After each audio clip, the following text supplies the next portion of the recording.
A third-party investigation finds embattled Medford School Board member Michael Williams violated school board policy for harassing and bullying the Director of Security, Ron Havner, and intervening in district administration. Well, thank you for choosing NBC5 News at 10 on Cozy. I'm Andrea Boyd. NBC5's Lauren Preto has more on the story. This is a publicly elected official who knows nothing about leadership. Medford School District Director of Security Ron Havner filed a complaint against school board member Michael Williams this summer. We're now learning the results of the third-party investigation completed by a Portland-based law firm. This is adults and egos and pride and games.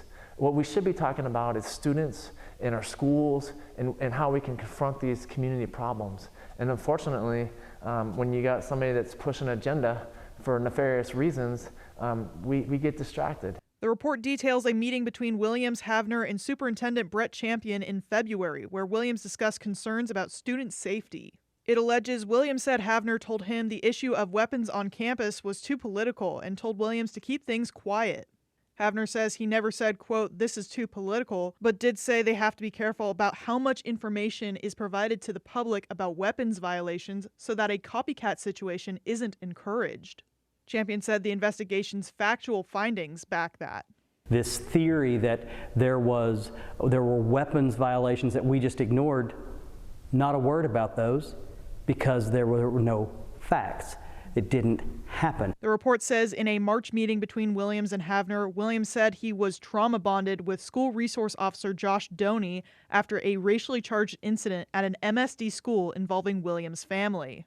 The report also alleges Williams said, quote, "If you come after Doney, I will die on that hill," end quote, to Havner. It was very clear that it was a threat and trying to coerce a district leader, a director of security, to not address known performance issues because of his personal relationship and the conflict of interest that he clearly identified that he had. In the report, Williams said that he meant if Havner abused his power and removed Doney as an SRO because he spoke with Williams, he would die on that hill. Williams' account in the report also states he was speaking with Havner more personally rather than as a school board member. Havner disagrees. Havner says he himself was the driving force behind SRO Doney's reassignment, but it was because Doney took actions that were not in alignment with safety and security for schools. The performance issues were real. He was not a good fit for the Medford School District. This was confirmed 100% unanimously by the Medford School District team and by the MPD team. We made this decision together. Michael Williams knows nothing about that. SRO Doney was assigned to return to patrol in July. The report says when Williams found out, he went directly to Champion for answers. We take our role in the privacy of employees, our own and those of our partners. We take it so seriously that we do have to keep things close to our chest. It's part of leadership. Unsatisfied with the lack of a concrete answer, the report says Williams felt he had no other choice but to go to the media. Havner says that brought lots of negativity online and in person his way. I've had trash dumped in my driveway twice. My wife's been shot at with paintballs on the way home from work. People have called my office multiple times trying to get my parents' number so they can call and harass them. Havner then filed a complaint against Williams for violating policies, for harassment and bullying, and another dealing with an individual board member's authority. At Thursday night's school board work session, board chair Cynthia Wright announced the investigation found Williams had violated these policies. Before the complaint was read, Williams excused himself from the meeting. I have been advised by my attorney to leave the room for this portion of the meeting. That is what I am doing now. After reading the complaint, the board voted unanimously to adopt the investigation's findings.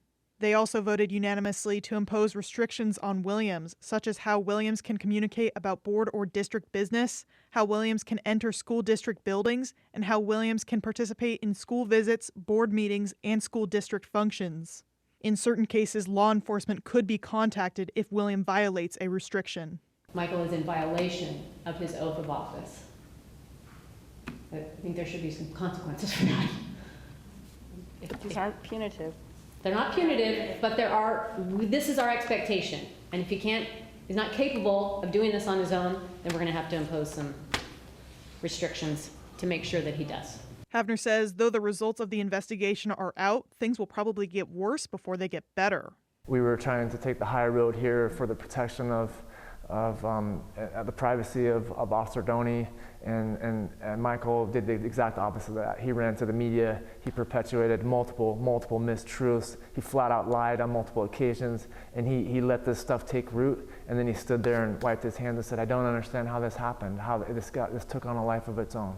Michael Williams is 100% responsible for this. In Medford, Lauren Preto, NBC5 News.